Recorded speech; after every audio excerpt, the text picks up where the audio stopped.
They told me I was no longer their mother. Right after I signed the house over to them, I had raised them, I fed them, I buried their father with my own hands, and still they decided I had no place in their lives anymore. That night, I left my own home with a single bag and a folder of papers, but what they didn't know was I had one more key left in my pocket, and that key didn't open any door they expected. I had this chair in the corner of my living room. No one ever sat in it but me. I didn't think of it as a throne or anything like that. It was just mine. Quiet, familiar, like the last thing in the house that hadn't shifted since Harold died. The house was always still now. Sometimes I would turn the TV on just to hear someone else breathing. But that day, I let the silence stay. There's something about quiet that can be heavy or comforting, depending on your state of mind. That morning, it felt like both. Carlotta knocked just as I poured my second cup of coffee. She never calls ahead, says it kills the joy of a spontaneous visit. She brought banana bread again. I don't even like banana bread that much, but she makes it as an excuse to sit and talk. I appreciate that. She sat on the edge of the couch and leaned forward like she was about to tell me something she'd been holding in for a while. "Lyle's flipping properties again," she said. "Had one listed over on Jameson Street." Then she paused, watched my face. "And he mentioned your house, just like that. No build-up, no sugarcoating." I blinked. "That's strange," I said, "because Lyle never talks about my house unless he wants something. And usually that means he already made a decision before asking." Carlotta shifted in her seat. I could feel her watching me carefully, the way she used to when I first lost Harold and barely knew where I put my shoes. "He didn't say anything concrete," she said. "Just that it's a beautiful spot, $1 million view. You know how that goes." I nodded. I did know how that goes. I knew exactly how that goes. The thing is, I've lived here for over 30 years. I raised both of my children under this roof. I watched the seasons roll across the backyard like slow-moving plays. Every scratch on the doorframe held a memory. Every creak in the floorboard knew our names. But lately, when Lyle visited, he looked at this place like it was square footage and resale value. Kendra did too. She complimented the natural light and then took pictures with her phone when she thought I wasn't looking. I hadn't said anything. I wanted to believe they were just being curious, but Carlotta's words felt like confirmation of something I'd tried to ignore. Before she left, Carlotta handed me a small envelope. "Just in case," she said. Inside was the number of her old law office and the name of someone she trusted. That's the first day I realized my children might be drawing plans around my life, as if I were a chess piece that needed to be moved. And for the first time in a long while, the silence in the house felt less like peace and more like warning. If you've ever looked around your own home and wondered when it stopped being yours, you're not alone. I didn't know it yet, but this was just the beginning. They showed up on a Wednesday, unannounced. Lyle was carrying a cardboard box with papers, and Kendra walked in like the place already belonged to her. She headed straight to the kitchen, opened a cabinet, and said, "This space could be redesigned for better flow." I stood there, holding a dish towel, wondering if I had missed some invisible notice that today would be an inspection. Lyle dropped the box on the dining table and gave me a quick hug. It felt more like a handshake disguised as affection. He started pulling out documents, organized into folders with color-coded tabs. "We've been thinking about the future," he said. "With everything going on in the market, now's a good time to secure things for later." I said nothing, just leaned on the counter and listened. Kendra chimed in, her tone lighter, like this was a casual update, not a shift in ownership. "It's really about protecting you," she said. streamlining things so that if anything ever happens, we don't have to deal with messy paperwork. I still didn't say a word. My fingers curled tighter around the towel. Lyle slid a manila folder toward me. Inside was a legal packet with my name printed on the front and a yellow tab marking the signature page. "We talked to a lawyer," he said. "This document just transfers administrative rights. It doesn't mean we're changing anything right now. It just gives us the ability to act on your behalf. If there's an emergency, if you get sick, we can step in." I looked at the stack of words printed in a language designed to look helpful but feel confusing. I had seen these tactics before. At the library, I used to help elderly patrons interpret their mail, especially when it came from banks or medical offices. I recognized the shape of manipulation even when it came in polite fonts. But this was my son. He kept his voice calm, as if he was reading from a script. "It's all standard," he said. "It protects you and simplifies everything." Kendra was walking around, pointing at the walls like a realtor. "The paint's still good, but a soft grey would modernize it. And maybe open shelving here. It'll make the kitchen feel bigger." I interrupted. "I haven't decided anything." They both paused. Lyle smiled, a little too quickly. "Of course," he said. "No pressure. We just want you to look it over." But I could feel it. The way their bodies moved in the space. The way they looked at each other across the room. This wasn't a suggestion. It was the first step of a plan that had already begun. I said I'd review the papers. They left after an hour. Kendra with a handful of photos she'd taken on her phone. Lyle reminding me he could bring dinner next time. As soon as the door closed, I sat at the table, stared at the folder, and opened to the last page. The signature line was already flagged. The date was left blank. Everything about it looked harmless, clean, practical, sensible. But there was one thing missing from the whole packet. Nowhere did it say what would happen if I changed my mind, because in their version of this story, I wasn't expected to. And that realization sat with me longer than the silence after they left. The next morning, I wrapped the folder in a dish towel and walked 2 blocks to Carlotta's house. She was already out front, watering her tomatoes. She didn't say a word when she saw the papers in my hand, just wiped her hands on her apron and held the screen door open. We sat in her sunroom, a little too warm even for spring, and I laid everything out on the table between us. Carlotta had a calm way of reading legal things. She used to teach contract law before retirement and kept that habit of underlining with her finger while she read silently. She went through every page, slowly, lips pressed together, brow creased the way it used to be when her husband forgot to pay the electric bill. When she got to the signature page, she flipped it over and tapped lightly on the back. "Nothing illegal," she said. "But this isn't administrative access. This gives them the right to lease, sell, or remortgage the house without your consent. And once it's signed and filed, reversing it would cost you more than you probably want to spend." I already knew it wasn't right, but hearing it said plainly made the air feel thinner. Carlotta leaned back, crossed her arms. "I wouldn't sign this, not without conditions. You want to protect yourself. You need a delay clause. Something that gives you time to undo it if things go sideways." I stared at her.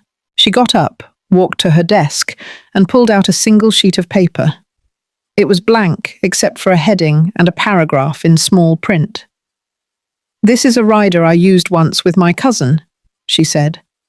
"It says the transfer doesn't become effective until 45 days after signing. That gives you space. If something feels off, you can revoke it before they move too fast." I took the paper from her and read it twice. It felt like a life raft. Not a solution, but something to hold on to. "You'll need someone to notarize it," she said. "And you'll need to attach it directly to the packet. not just staple it in. Otherwise, they'll claim it wasn't part of the agreement. I nodded. Carlotta walked me to the door. She rested her hand on my shoulder. "They're your kids," she said. "But this is your life. Don't sign anything just because you're afraid to be difficult." I walked home slowly. I passed my old library branch, the one that got turned into a frozen yogurt shop. My reflection in the glass surprised me. I looked tired, but not small. That night, I sat at the kitchen table with both packets in front of me. I attached the clause with a binder clip, the way Carlotta said. I didn't sign yet. Just folded the whole thing back up and slid it into the drawer under the phone. Then I wrote a note to myself on a sticky pad. Red ink. One word. Watch. Not fight. Not fear. Just watch.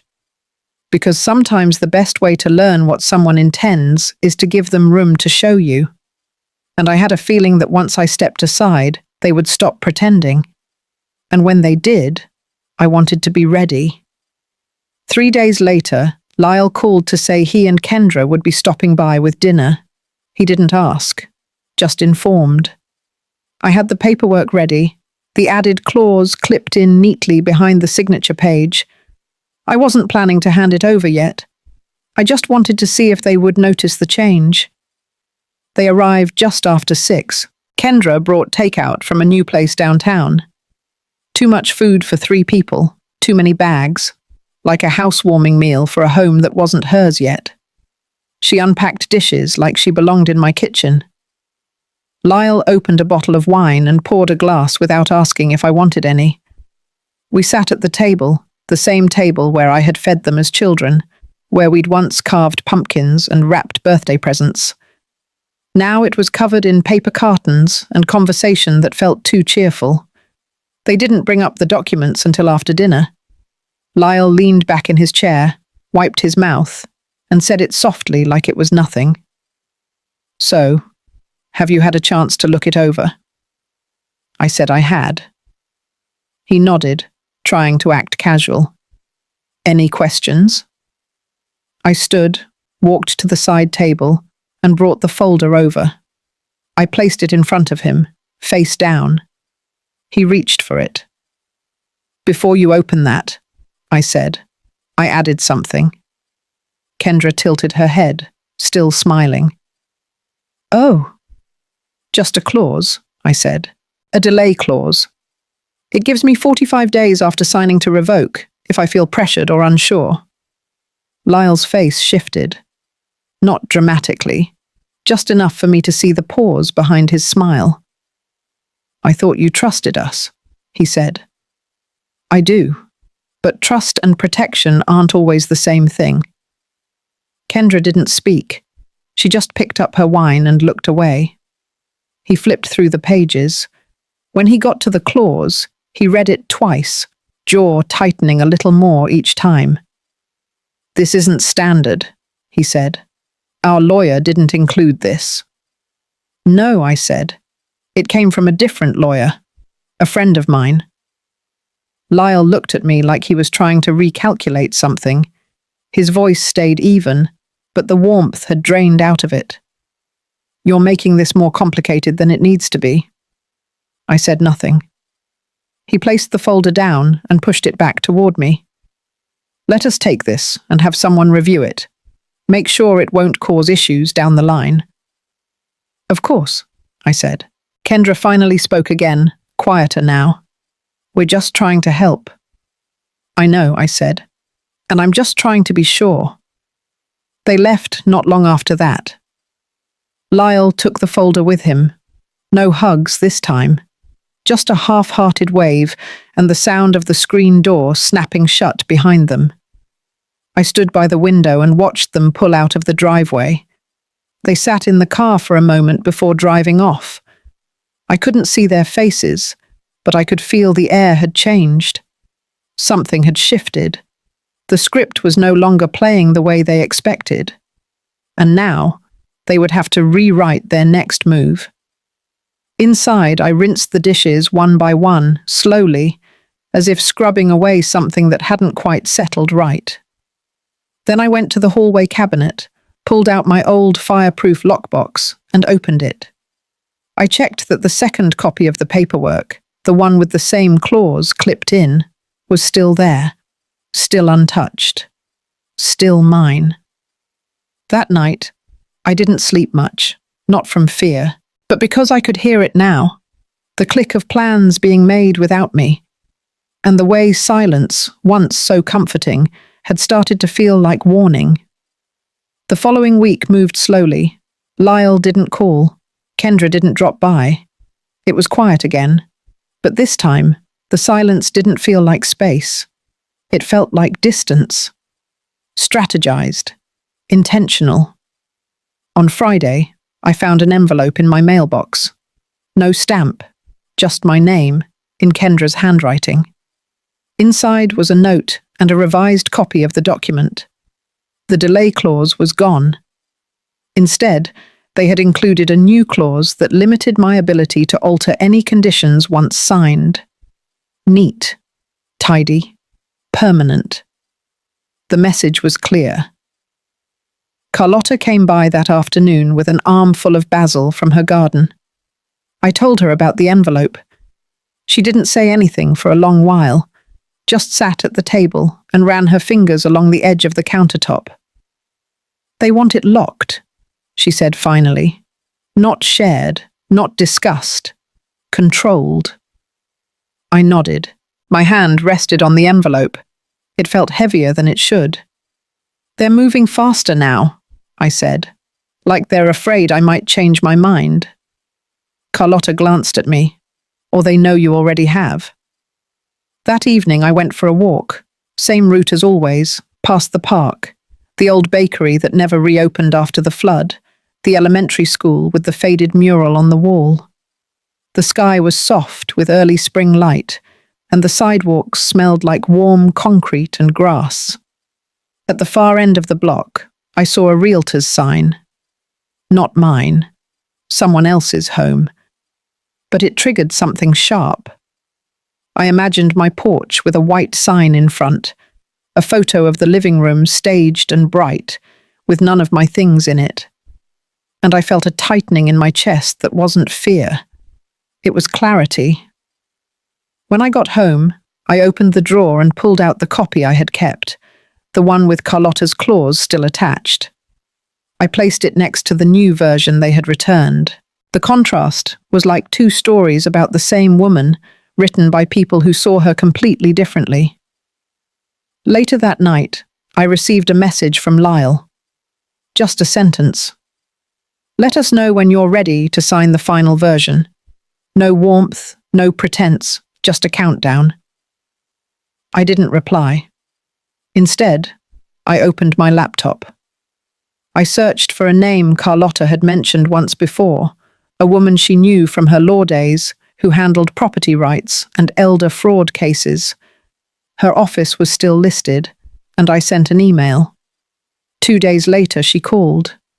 Her voice was measured but direct. I told her everything. She didn't interrupt, just listened. When I finished, she asked if I had proof. I said I had copies with timestamps. She said that was a good start. She also suggested pulling my property title to confirm nothing had been filed without my knowledge. That night, I couldn't sleep. Not because I was scared, but because something inside me had shifted. For so long, I had been trying not to make waves, trying not to cause tension. But there comes a point when protecting peace means protecting yourself. The next morning, I printed every document, scanned each page, and placed them in a sealed folder. I labeled it quietly in black ink, just one word: safeguard. Then I placed it in the fireproof box, not as an act of defiance, but as a reminder. They could take many things from me, but not without my awareness, not without resistance. It was a Thursday when the knock came, not a light tap like Carlotta's, not even the impatient rhythm of delivery drivers. This was steady, firm, measured. I wiped my hands on my apron and opened the door. Lyle stood there with a woman I didn't recognize. She was holding a leather portfolio and wearing a beige suit so stiff it might as well have been armor. Her smile didn't quite reach her eyes. Lyle introduced her as a family advisor, said she was there to help facilitate final steps and ease any confusion. Her name was Beth. I invited them in, but didn't offer coffee. Beth opened her folder as soon as we sat down. She had printed copies of the revised agreement, the same one without the delay clause. She called it clean and efficient, said they had already spoken to a notary who could come by next week. I didn't reach for the papers. I asked if they had reviewed the previous version, the one with the clause Carlotta had added. Lyle said they had, and that it was unnecessary. Not standard, not helpful. Beth agreed. She said my hesitation was understandable, but too much delay could lead to unnecessary complications. She used phrases like proactive planning and generational transition, all smooth, all practiced. I let them talk. I listened to every word. And then I walked to the side cabinet and pulled out the folder I had labeled Safeguard. I placed it on the table and slowly opened it. Inside were 2 copies. The original version I had clipped the clause into, and the revised one they'd brought back without it. I placed them side by side. Beth leaned forward. Her expression stayed neutral, but her fingers tapped the table just once. I looked at Lyle. His eyes didn't meet mine. I asked them to explain the difference. I knew it already, but I wanted to hear how they would frame it. Beth kept her voice calm. She said the original version complicated things, that any additional clauses could weaken its enforceability. I nodded. Then I asked about the new clause they had added, the one that said once signed, no part could be modified. I asked who added that, and why. This time, Lyle answered. He said it was to ensure no one could interfere later, that it protected the process. I asked if that protection extended to me, or just to them. Silence stretched across the table. I reached into the folder and pulled out one last sheet, a notarized affidavit signed the day before, confirming that I had retained independent legal counsel and had documented concerns about undue influence. Beth's expression shifted. Lyle stared at the paper like it was written in another language. I stood up and walked to the door. I said I needed time to think. Beth gathered her things, her voice still polite, but no longer smooth. Lyle didn't say much. He just followed her out, shoulders tight. When the door closed, I locked it, not out of fear, but as a line, a clear one. They had brought pressure, I had brought boundaries, and something in that quiet made me feel steadier than I had in months. 2 days later, Kendra showed up alone. No call, no message, just her standing at the porch with a pie in hand, the kind from the store with a perfect crust and no smell. She smiled like nothing had happened. I opened the door halfway. She held out the pie and said she was just dropping by, thought we could talk. I hesitated, then stepped aside. She walked in like she always had, not like a guest, but like someone rearranging what didn't belong to her. She placed the pie on the kitchen counter and sat down at the table like it was still hers. I didn't sit. She started soft, said Lyle was stressed, that the process had dragged out too long, that they just wanted clarity. I listened, arms crossed, leaning on the counter. Then she shifted. She mentioned how hard things had been lately, how Lyle's work had slowed, how the market wasn't what it used to be, that the house could be a security for the future, for their kids, their dreams. I asked if she remembered I still lived here. She said of course, but her eyes didn't stay on mine. They wandered around the room, landing on corners, on my furniture, on the window frames she once called outdated. Then her voice dropped lower. She said she understood I was scared, that maybe I felt like I was losing control, but sometimes letting go was a form of love. I didn't move. She smiled again, thinner this time, and said that Lyle had already talked to a realtor, just to ask questions, just to explore options. Nothing was official, but the interest was there. Strong interest. In this market, she said, it would be a shame not to consider it. I asked her if she was threatening me. She laughed, quiet and short, said I was reading too much into it, that she came with kindness. Then she stood up and adjusted her jacket, said she hoped I would think about the big picture, about what's best for everyone. As she walked toward the door, she turned back and said, Lyle would be by next week, with final paperwork. This time, she said, we're hoping you'll be ready. She left the pie. After she was gone, I didn't touch it. I didn't even unwrap it. Just placed it back in the plastic bag and dropped it in the outside bin. The air around it felt wrong. That night, I went through the emails I had saved, every message from Lyle, every document he sent. I catalogued them by date. I printed the versions of each file, labeled them, filed them. I wanted a clean record of how the language had changed, what was added, what was removed, how they moved from concern to control. Then I sat down and wrote a letter. Not to them, to my lawyer. I outlined the events, I named the pressures, I detailed the tone. I attached the copies and described the visit with Beth.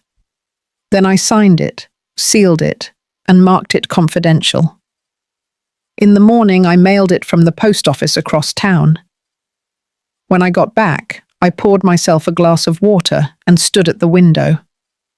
Outside, the sun was rising slow behind the trees, and the street looked calm. But something had shifted again. Not in them. In me. It was early Monday when Carlotta called. She didn't ask how I was. She didn't even say good morning. She just said, "Come over now. I've got something." I didn't question her. I threw on a sweater, grabbed my keys, and walked the few blocks to her house. When I got there, she had the newspaper spread across the kitchen table. But it wasn't the front page she was reading. It was the real estate section. There. She tapped her finger on a listing. 3-bedroom craftsman. Updated kitchen. Mature garden. The photo was mine. The headline said, "Available now." The name of the agent? Someone I'd never met. Carlotta looked at me, her voice low and flat. "They've listed your house." I sat down slowly. I couldn't feel my hands. I hadn't signed anything. I hadn't agreed to anything. Carlotta pushed a copy of the listing toward me. I scanned it, my address, my porch, my garden, but described like it already belonged to someone else. She said, "You need to check the county records. Now." So we did. She pulled out her laptop, searched the online registry, and there it was. A pending transfer, filed under my name, marked by someone with limited power of attorney. It had been submitted the same day Beth left my house. My stomach turned. I hadn't granted power of attorney, not even temporarily. Carlotta leaned back, her mouth tight. "This is fraud," she said, plain and simple. I couldn't speak. She clicked through tabs, took screenshots, saved the records. Then she picked up her phone and called the woman from her old law office, the one I had spoken to before. She answered on the second ring. They spoke quickly, quietly. Then Carlotta handed the phone to me. The woman asked if I still had the documents. I said yes. She told me to bring everything, immediately. And she said one more thing. Do not contact your son. I gathered my copies, placed them into a new folder, and walked back home. I didn't cry, not yet. But the grief was different now. It wasn't the grief of betrayal. It was the grief of knowing the damage had already begun. While I was trying to protect peace, they were rewriting ownership. That afternoon, I sat in the lawyer's office across town. Her assistant took my folder. I watched her read through every page with the precision of someone who had seen this before. She asked how Lyle might have gotten access to any prior forms. I told her I had shared a few documents with him weeks ago, when we were still talking. She nodded slowly. "It's enough," she said. "Enough for them to forge the rest." She asked if I had any recordings. I said no. But I had emails, notes, the timeline, witnesses. She smiled at that, not because it was funny, but because it was solid. "We'll file an injunction," she said. "It will freeze the transfer. Then we start an investigation. This won't disappear quietly." I nodded, still numb, but anchored. She handed me a printed summary. It had all the steps, all the next moves. I folded it neatly and slipped it into my coat pocket. On the way home, I passed a for sale sign on someone else's lawn. I used to see those signs and think of fresh starts. Now, all I saw was erasure. But not mine, not without a fight. It rained the morning I met with the mediator. Light rain, soft but steady, the kind that soaks you slow. I sat in a small conference room across from Lyle and Kendra, with the mediator between us. She had a folder in front of her, and her voice was calm, practiced, the way someone speaks when they're trying to keep a fire from spreading. Lyle didn't look at me. His hands were folded tightly on the table. Kendra offered a small nod, like she was already ahead of the outcome. The mediator began by reviewing the situation. She mentioned the injunction, the pending investigation, and the notice of fraudulent filing. She said the court was reviewing the signatures and timestamps, and that I had submitted proof of altered documentation. She looked at me and asked if I had anything to add. I said only that I had not signed over my house, and that any claim otherwise was untrue. Then it was their turn. Kendra cleared her throat and spoke first. She said things had gotten out of hand, that they only wanted to secure the family's future, that the listing was a misunderstanding. Lyle stayed silent, until the mediator turned to him and asked for clarity. He said the paperwork had come from me, that I had shared it willingly, that maybe I forgot signing. That was the moment. I reached into my bag and placed a small audio recorder on the table. I clicked it on and let it play. The room went still as my voice came through, calm and clear, from a conversation with Beth. I had recorded it the night she came with Lyle, not because I planned to use it, but because something in me said, "This matters." I had asked her to repeat what changes were made. She had listed them. She had confirmed they removed the clause. She had stated it was final and binding. Then I let the silence stretch. The mediator clicked off the recorder. She leaned back, folding her hands in her lap. She looked at Lyle, then at Kendra. Her voice was still measured, but firmer.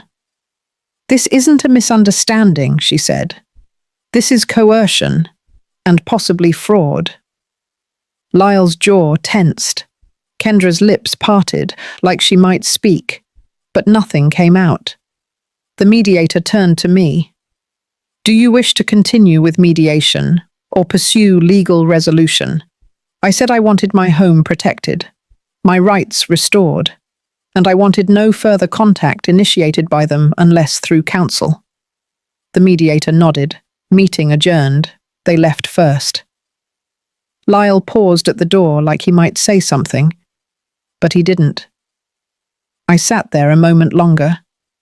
The room was quiet now, except for the soft ticking of the wall clock.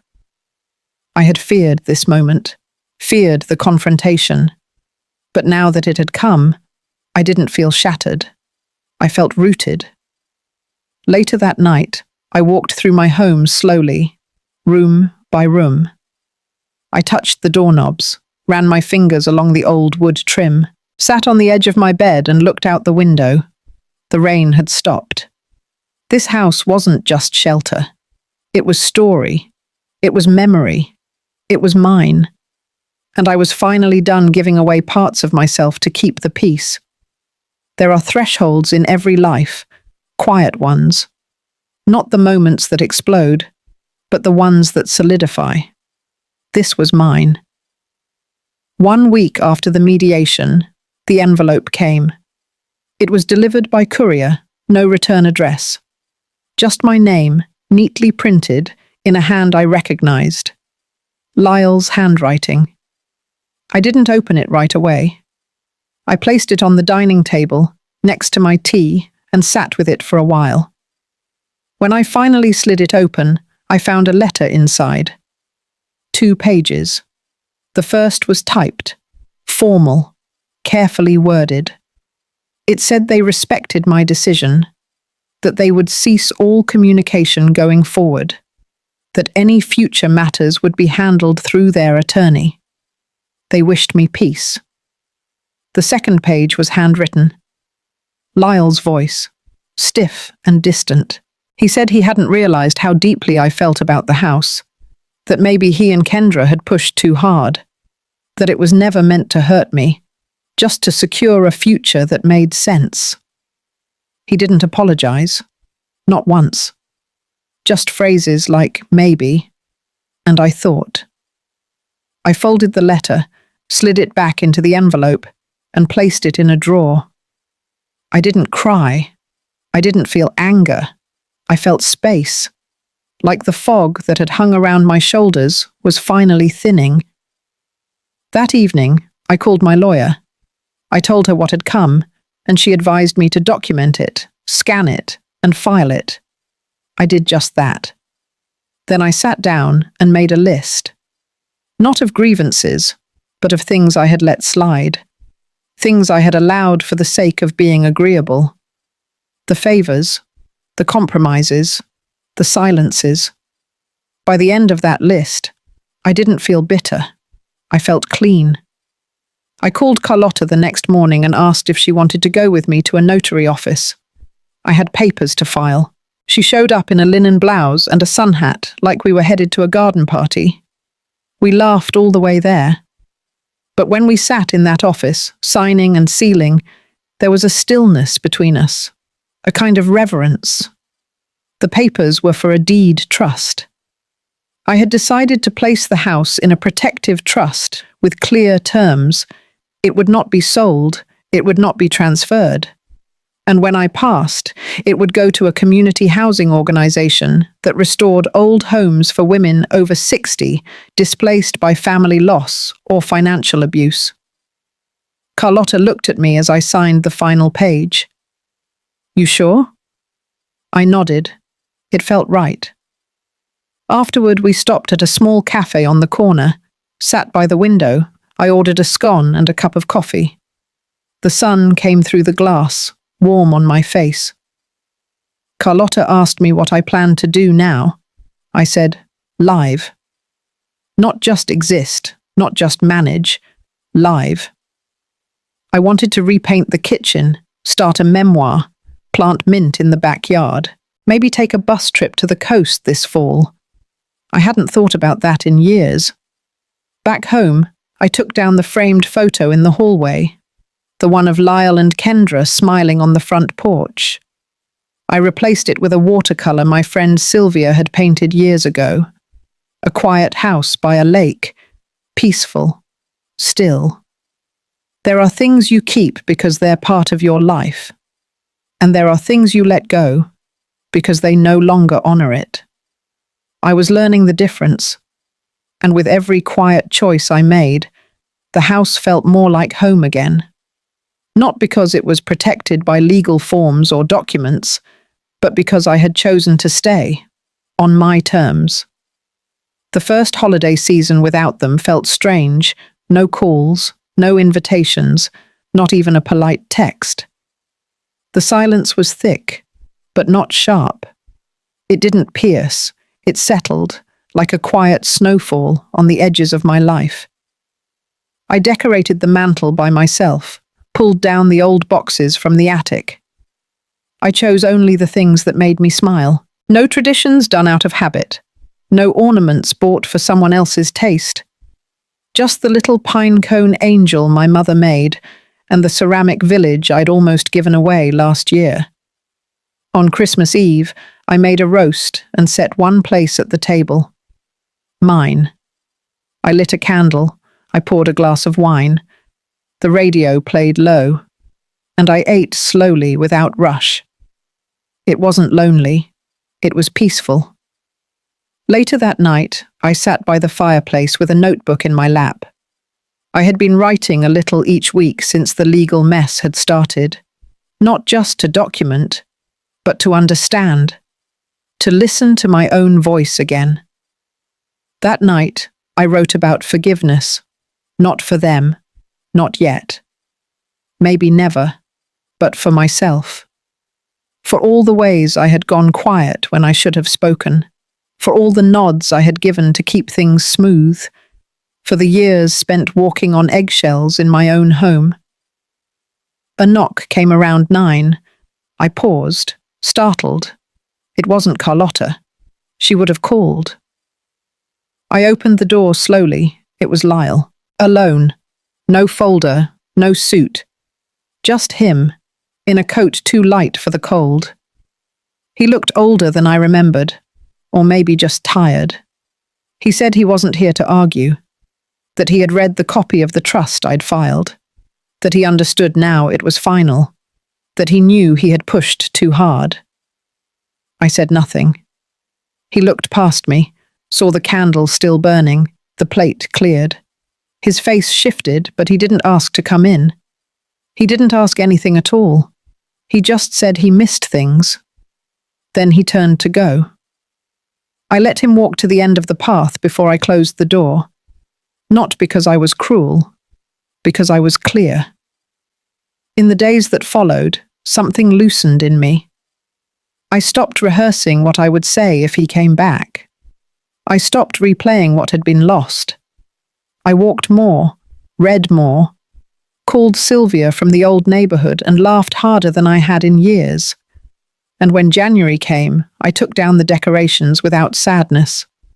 I packed them carefully, labeled the boxes, tied the lids, not because I was trying to preserve the past, but because I knew I would use them again, on my own terms, in a house that finally felt like mine.